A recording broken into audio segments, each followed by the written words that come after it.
연주자의 두 가지 과제 중 하나는 악보에 적힌 것을 행하는 것이고, 더 중요한 또 하나의 과제는 악보에 적히지 않은 모든 것을 찾는 것이다.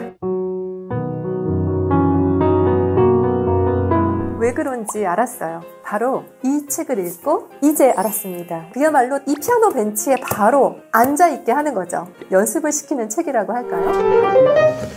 I'll have to play that next week.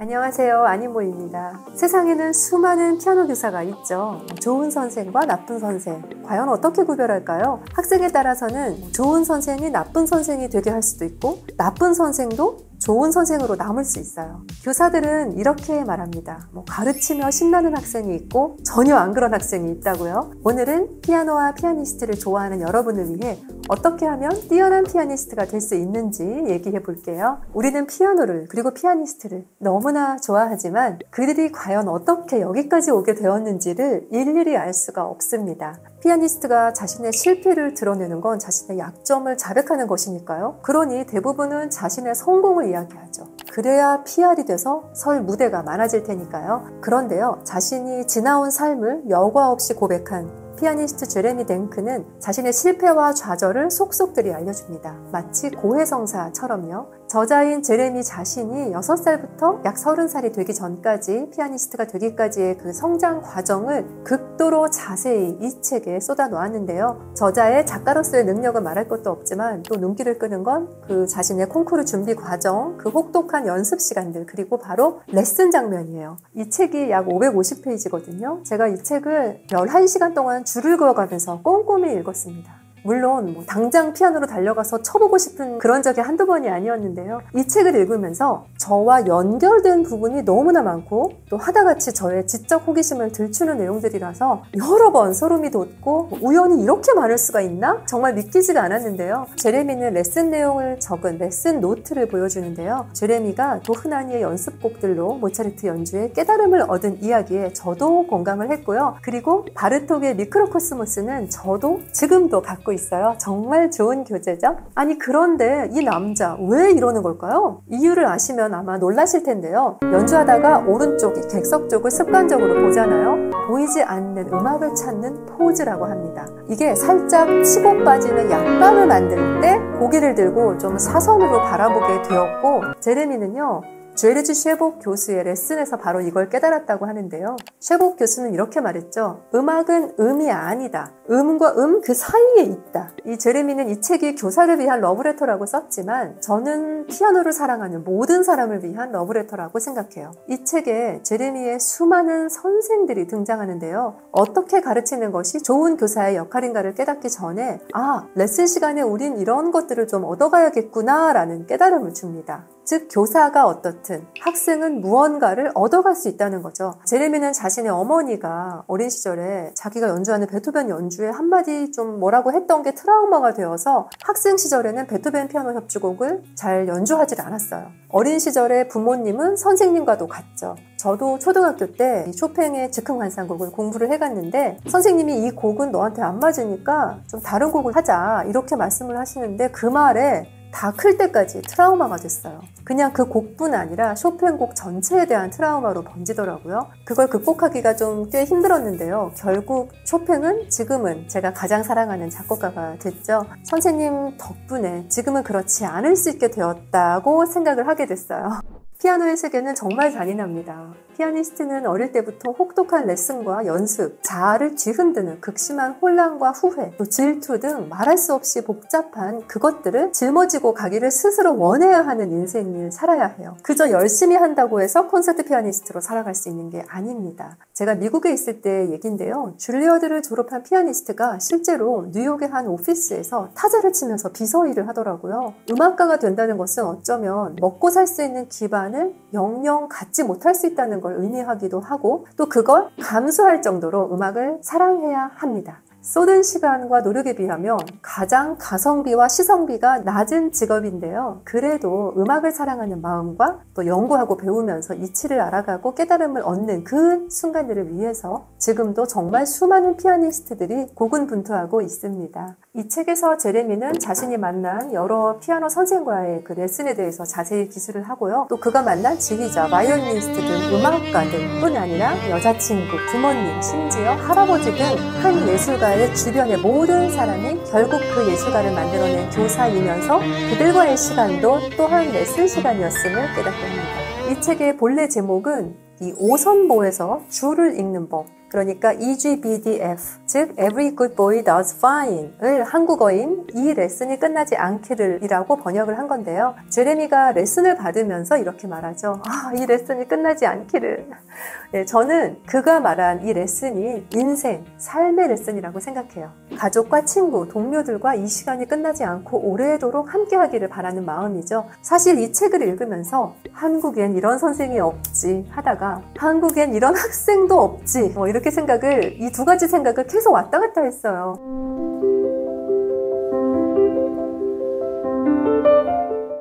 자, 피아니스트의 피할 수 없는 숙명 중 하나가 뭔가요? 바로 외워서 연주하는 것인데요. 안보에서 자유로운 피아니스트는 없습니다. 피아니스트라면 누구나 무대로 나가기 직전까지 악보를 붙들고 보는 그 이유가 바로 안보 때문인데요. 그러다 보니 청중은 어떻게 그 긴 곡을 다 외우는지를 신기해하죠.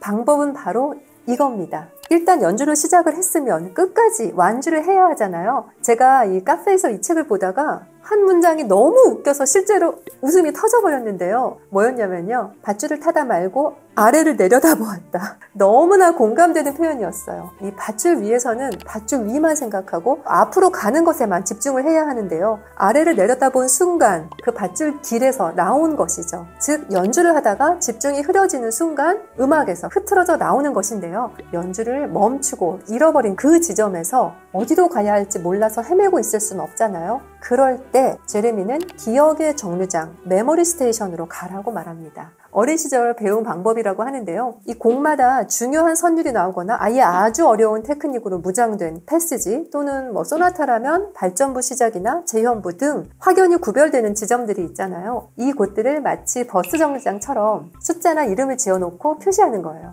그래서 언제든 그 정류장으로 점프해서 갈 수 있도록 훈련을 하는 거죠. 이렇게 하면 만약에 불의의 사고가 생겼을 때 당황하지 않고 어느 정류장으로 가서 끝까지 완주할 수가 있게 되는 거죠. 사실 이 방법이 정말 꽤 많이 쓰이기는 하지만 딱히 이 방법을 부를 이름이 없었는데요. 기억의 정류장, 메모리 스테이션, 정말 아주 좋은 이름이더라고요. 게다가 기억의 정류장은 연주 전 무대 뒤에서 불안에 떨 필요가 없는 신경 안정제와 같은 역할도 합니다. 기억의 정류장에만 잘 가면 되니까요. 제레미는 이 책을 화성, 선율, 리듬의 3가지 대주제로 나눴는데요. 선율 챕터에서 저를 매혹한 건 바로 브람스 피아노 트리오 1번 오퍼스 8의 1악장 선율에 대한 이야기였어요.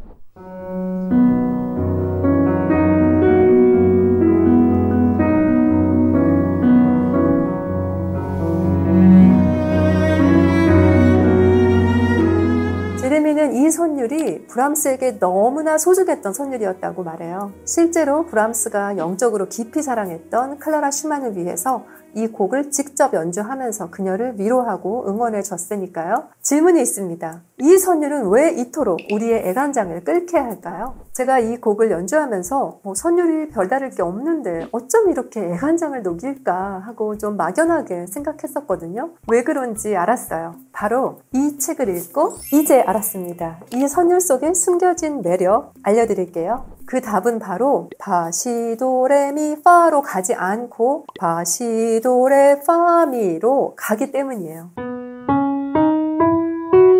시도레미파로 바로 가지 않고 시도레파미로 이렇게 레샵에서 파샵으로 뛰는데요. 미를 건너뛰었죠. 여기서 레샵이 파샵을 바라보고 파샵은 미에게 마음을 준다고 표현해요.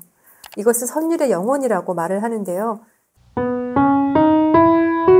순차적으로 갈 수 있는 선율에서 미를 뺐다가 파샵까지 간 다음에 그 다음에 다시 등장시킴으로써 좀 더 애달게, 좀 더 그리워하게 만든다는 것이죠.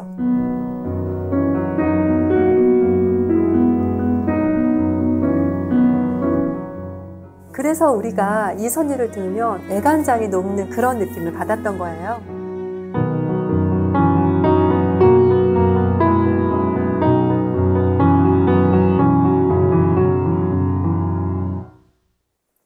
그리고 제레미는 피아니스트 보리스 베르만과의 레슨에서 브람스의 돌체와 에스프레시보의 차이를 깨달은 이야기를 해주는데요. 이처럼 제레미는 자신만의 독특한 해석으로 곡의 매력을 끌어올려서 연주자가 당장 책 속의 곡들을 쳐보고 싶게 하고 또 연습하고 싶게 합니다. 그야말로 이 피아노 벤치에 바로 앉아있게 하는 거죠. 연습을 시키는 책이라고 할까요?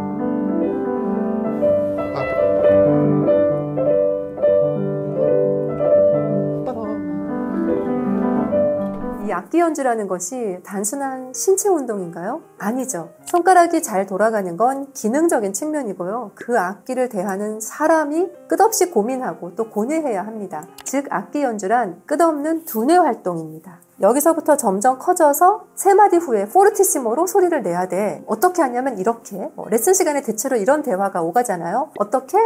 이렇게를 위해서 연습에 매진하게 되는데요. 그런데 어떻게가 아닌 우리가 왜 그래야 하는지에 대해서는 얘기해주는 사람이 없었던 것 같아요. 그런데 토론식 수업에서는 결국 why, 왜를 묻게 되고 그 왜에 대한 답을 찾아가는 과정 또한 연습이더라고요. 결국 생각, 사고하게 하는 것이 레슨이어야 하는 것이고 악기 연주자는 자신이 사고한 것을 신체를 써서 표현하는 것일 뿐이에요. 그런데 한국에서는 이런 스타일의 레슨이 불가능합니다. 이런 선생이 정말 드문데요. 이런 선생이 없는 건 이런 학생이 없어서일까요? 계속 그 아리송한 질문을 하면서 이 책을 읽게 되더라고요. 예를 들어서 왜 여기서 크레센도를 해야 하죠? 라고 물으면 악보에 써 있으니까 라는 답이 돌아오기도 하죠. 그럼 과연 악보라는 것은 뭐를 의미할까요? 입시에서는 주어진 몇 곡을 잘 치면 일단 대학에 합격하죠. 그러다 보니 막상 대학에 와서는 악보를 읽을 줄 몰라서 악보를 대신 읽어주는 선생한테 과외를 받는 대학생도 있었어요.